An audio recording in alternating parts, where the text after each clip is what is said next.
Hola, ¿qué tal amigos? Gracias por acompañarme en una emisión más de Chapucero Today. Se desfonda la bancada azul, se desfonda la bancada de Morena, sale otra senadora y decide sumarse a la cuarta transformación. Mientras, el coordinador parlamentario reconoce, admite que la jugada política del presidente de postular priistas a embajadas y consulados debilita la alianza opositora. Y por si fuera poco, Lili Telles se lanza en contra de la esposa del presidente, la señora Beatriz Gutiérrez Müller, también por esta misma lista, por otra propuesta que es la de Pedro Salmerón. De esto vamos a hablar el día de hoy, de todas estas reacciones, de todo este escenario que finalmente se va a definir en el Senado, porque ahí se tiene la facultad, la decisión final, y pues también allí entra en juego, obviamente, Ricardo Monreal. Así que gracias por acompañarme, les invito a que se suscriban a este canal, también les agradezco mucho ese like y vamos a iniciar. Vamos a arrancar entonces con esto que se da con la salida de la senadora. Y es que así lo titulan ya en algunas notas. Se debilita la oposición. Senadora del PAN solicitó pasarse al Partido del Trabajo y quien solicitó hacerlo y solicitó su llegada al PT es ella, es Marta Márquez, es una panista que sí ha criticado también muy duro a la Cuarta Transformación en estos 3 años. Sin embargo, hace unas semanas decidió declararse como independiente y tras un acuerdo político decidió sumarse a esta bancada del PT, que es de la Cuarta Transformación, y con lo cual entendemos también que se suma un voto que estaba en el PAN, se suma también ahora para apoyar las iniciativas del presidente López Obrador. La ventaja de todo esto, incluso si lo quieren ver así, se sale también del control directo de Ricardo Monreal, porque no se va a la bancada de Morena, sino se va a la bancada del Partido del Trabajo. Ahora, esto lo dio a conocer también a través de un documento que circuló hoy, esta carta a Olga Sánchez Cordero, en donde pues ella solicita su incorporación justamente a la bancada del PT. Entonces se da este cambio, ¿no? Se da este movimiento y horas después de que nos enteramos ya también de esta decisión, que es una buena noticia, yo lo veo en general con todo y que bueno, pues sí, los chapulines hay que siempre manejarlos con mucho cuidado.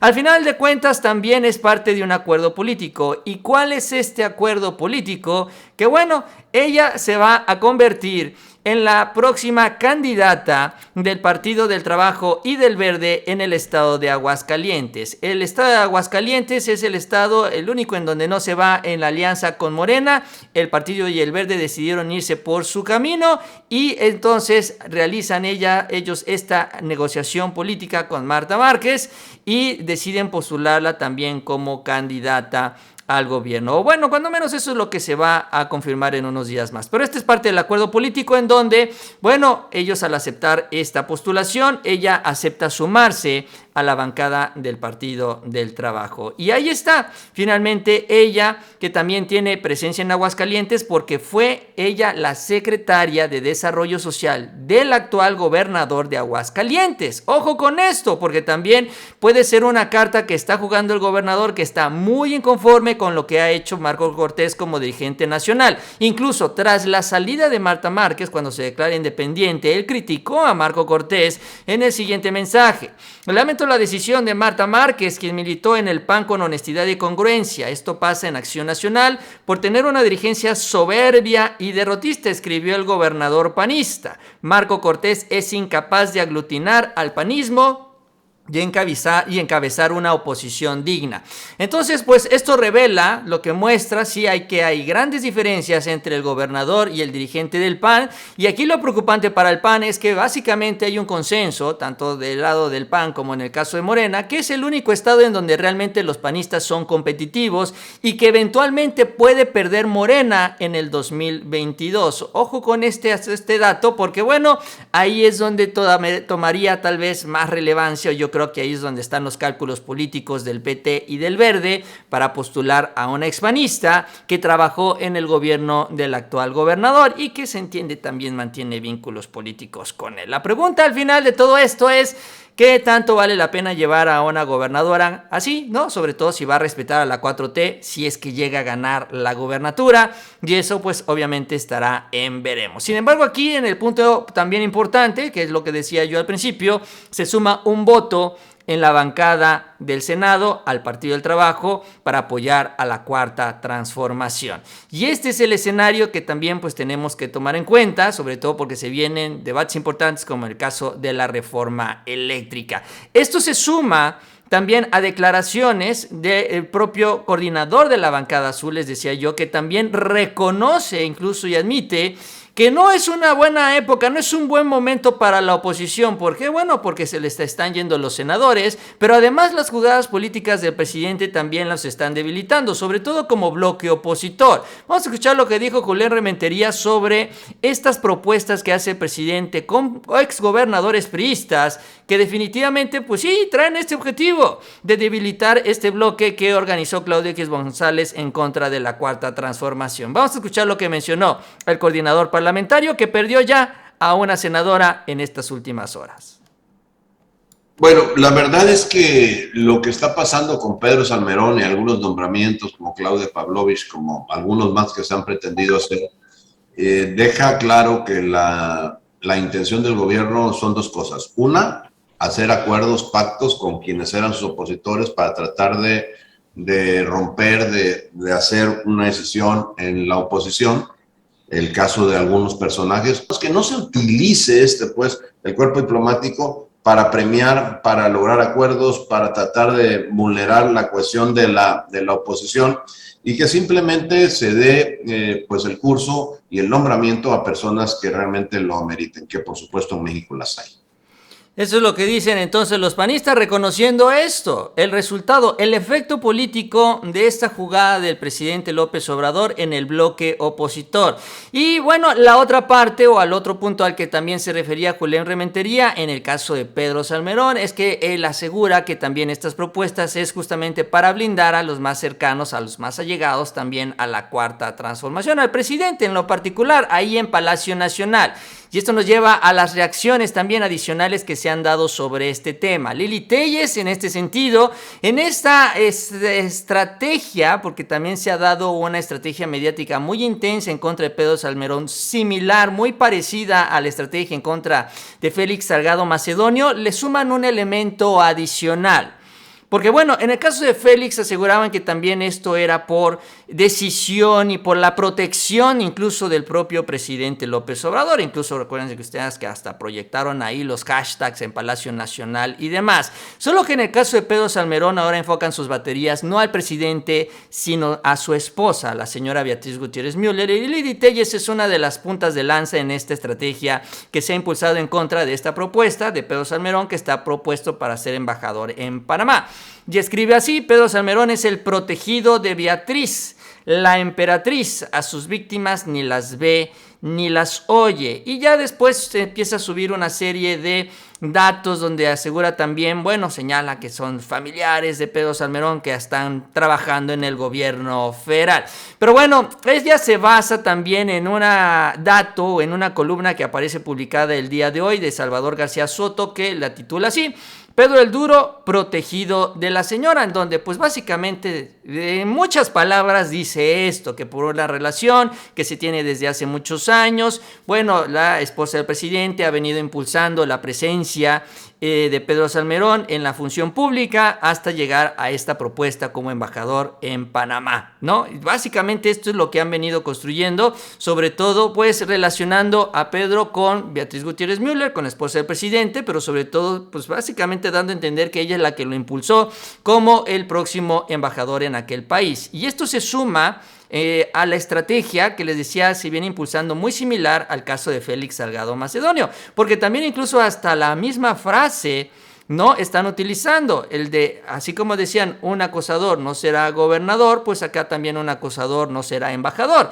Y así es como están tratando de manejar las feministas este mismo tema, pero ahora culpando, responsabilizando a la esposa del presidente, no directamente al presidente.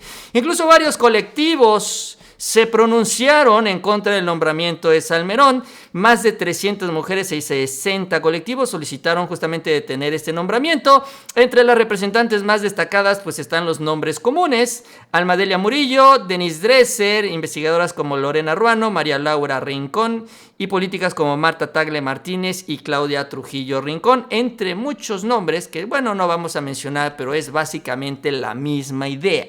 Los colectivos empiezan a pronunciarse en contra de la designación de Pedro Salmerón y empiezan también a impulsar esta campaña para responsabilizar al presidente, responsabilizar a su esposa de impulsar a una figura cuestionada, ¿no? Dice en estos sentidos. Ahora, el presidente habló sobre este caso el día de hoy, porque bueno, la campaña viene impulsándose ya desde el día de ayer y hoy llegó a Palacio Nacional y bueno, lo que precisó el presidente es justamente el hecho, y esto es, obviamente está muy bien investigado por parte del gobierno federal, lo tienen claro, si no, no se hubiera hecho la propuesta, pues es que no hay una denuncia ni siquiera formal, legal en contra de Pedro Salmerón. Todo al final de cuentas terminó siendo una gran y gigantesca y burda campaña mediática, insisto, muy similar a la de Félix Salgado Macedonio. Vamos a escuchar. No existe, según entiendo, una denuncia formal, legal, y hay que esperar a que se presenten las pruebas en este caso y también que los exgobernadores del PRI pues decidan. Estas propuestas tienen que ser avaladas en el Senado. Es un proceso que se inicia. Nosotros tenemos buena opinión de todos los propuestos, de todos. Por eso hicimos este planteamiento. Todos para nosotros son mujeres, son hombres que merecen respeto y representarnos.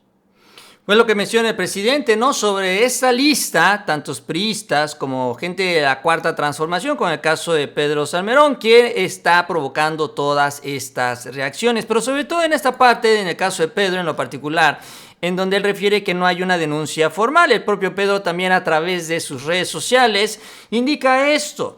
Sobre el acoso, en el ITAM los alumnos evalúan, dijo, a los profesores al final del curso y la evaluación es obligatoria y anónima. Al final del formulario hay una página en blanco donde escriben libremente sus observaciones.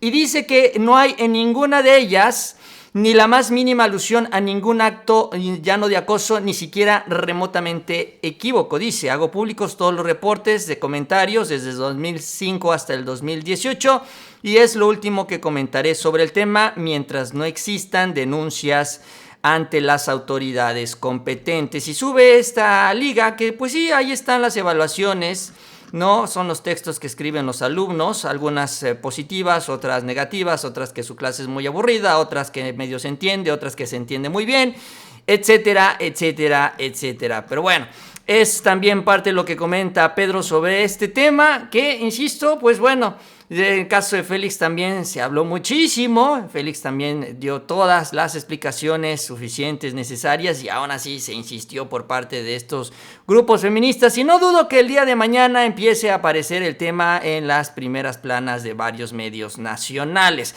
Ahora, al final de todo esto, de esta discusión y de estos temas de los cuales estamos hablando en esta lista, pues todo terminará justamente ahí, en el Senado de la República. No nos movemos de la Cámara Alta. Y en el caso particular también de Pedro, pues es perteneciente, vamos a decirlo así, a un grupo distinto al que pertenece Ricardo Monreal. Y que ahorita, la verdad es que ahorita están enfrentados por este asunto de la sucesión presidencial. Pedro pertenecería, se señala, al grupo de los puros, como se les dice.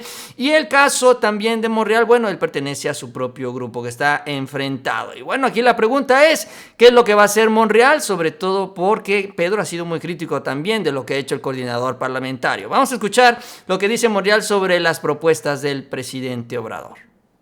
El caso de los nombramientos que ha hecho el presidente de la República para embajadores es su decisión.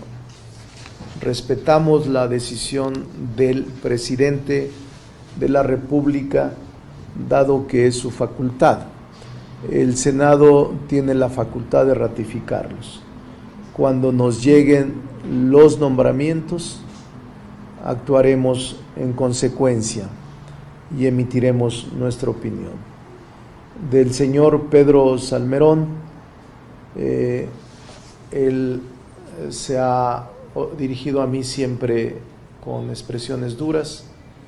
Yo le regreso las expresiones duras con respeto y que lo trataremos en el Senado con respeto, dado que proviene de un nombramiento del presidente de la República.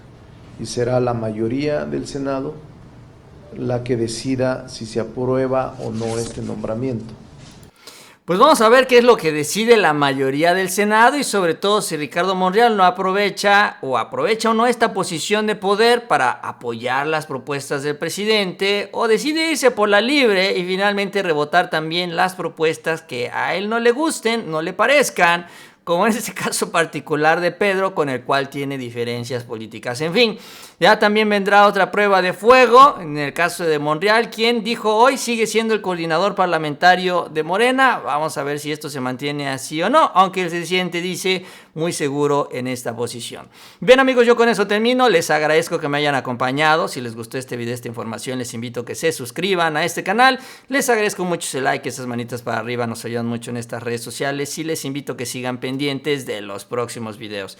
Que tengan una excelente noche y nos vemos más adelante con mucha más información.